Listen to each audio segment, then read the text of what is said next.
Како да го негуваме нашето ментално и духовно здравје?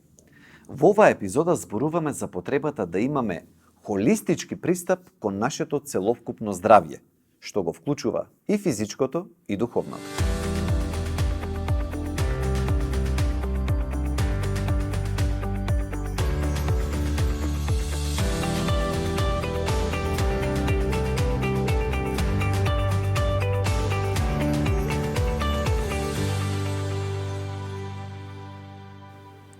Кога зборуваме за здравјето, здравиот начин на живот, како негов нераздвоен дел мора да го спомнеме и менталното здравје.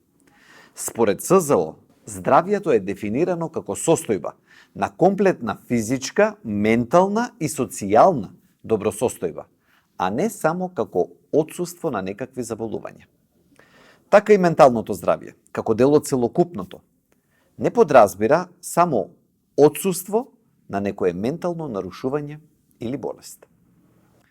Како е дефинирано менталното здравје?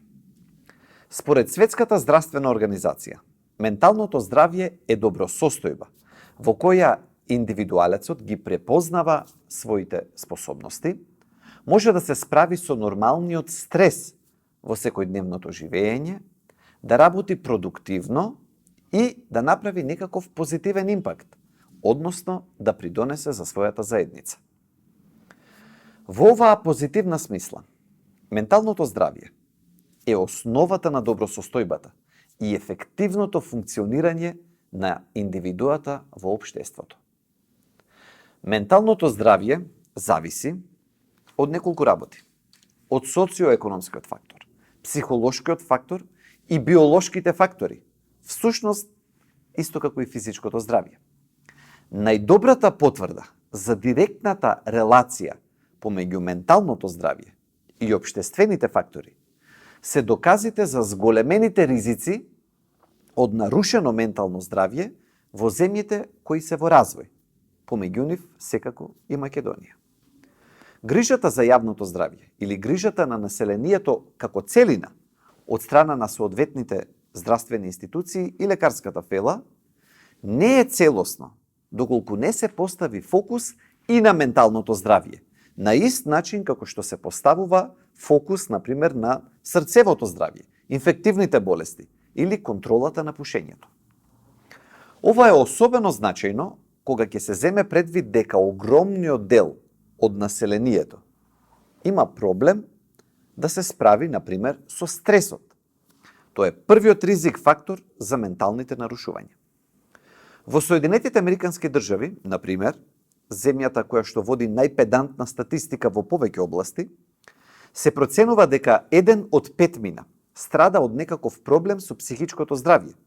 Во 2017 година тоа се 11 милиони американци или над 4,5% од вкупното возрастно население имале потешки облици на психолошки заболувања. Животот станува екстремно брз насекаде во светот, па пандемијата на психолошки болести не е случај само во САД, туку насекаде, вклучително се разбира и кај нас. Имајќи предвид дека проблемите со менталното здравје, кое неретко е и запоставено од институциите, како и од поединците, наспроти останатите проблеми, се почест проблем помеѓу населението, јасно е дека стануваат многу важен ризик за јавното здравје. За среќа, како што може да се направи нешто за останатите болести, така можеме да направиме и за менталното здравје. Не сме безпомошни. Што можеме да направиме самите ние за полесно да се справуваме со стресот? Спомнавме еден од главните ризик фактори за нарушено ментално здравје. Во последно време особено актуелна и се присутна е темата околу пандемијата со коронавирусот. Импликациите кои ги има самата новонастаната неочекувана ситуација околу вирусот и неговото влијание врз животот на луѓето, во голема мера ќе ја извади на површина проблематиката и значењето на менталното здравје на поединецот, но и на заедницата. Мој совет за крај би бил многу едноставен. Прво и основно, да го препознаеме моментот на важноста на менталното здравје и активно да работиме на негово подобрување. Која стратегија ќе одбереме за да останеме ментално здрави, ќе зависи од многу работи, а првенствено од нашиот светоглед. Веројатно, токму од тука би било одлично место за да се почне. До сега давав многу совети во цел изминат серијал за тоа што може да направиме за своето здравје. На крајот, кога збориме за менталното здравје, не би дал прецизни совети, туку би го споделил сопственото искуство. Јас моето духовно здравје го негувам на начин што редовно ја читам Библијата, што редовно разговарам со мојот духовен отец и сум нашол начин да се пронајдам себе си во овој свет. Пронаоѓањето на себе си во овој свет е нешто што го препорачувам на сите вас. Благодат.